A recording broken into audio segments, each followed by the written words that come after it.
What if I told you that Meghan Markle's fairy tale story has some seriously questionable plot holes?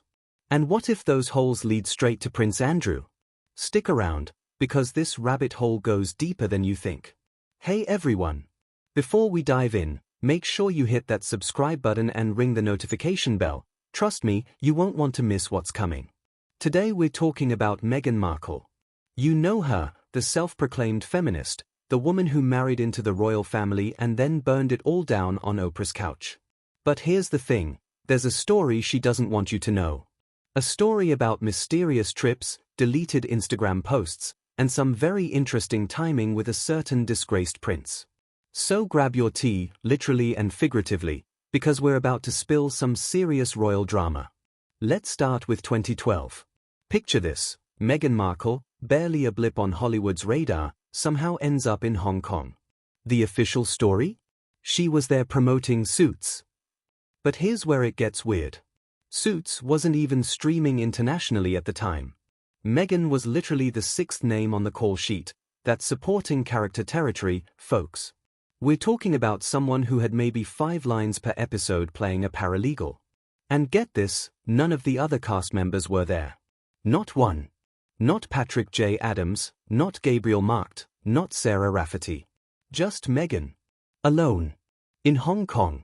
For a show nobody outside the US could even watch. So why was she really there?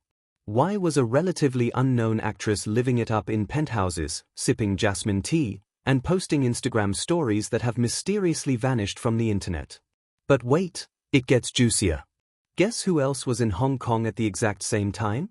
Prince Andrew. Now, before you say coincidence, let me paint you a picture.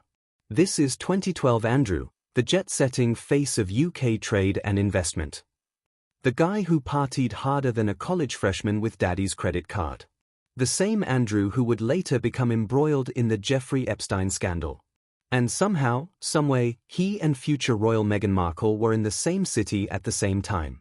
What are the odds? Here's where the story gets really interesting.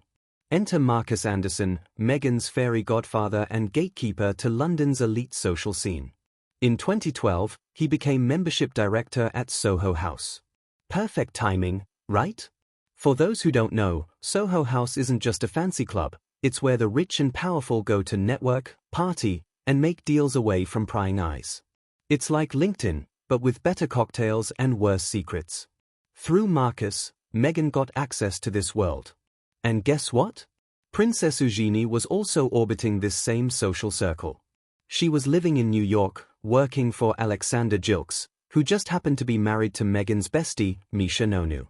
Are you starting to see the web here? Because it's more tangled than Christmas lights in January. Fast forward to 2013. Meghan's making regular trips to New York. April, May, September, October. All perfectly innocent vacations, according to her story.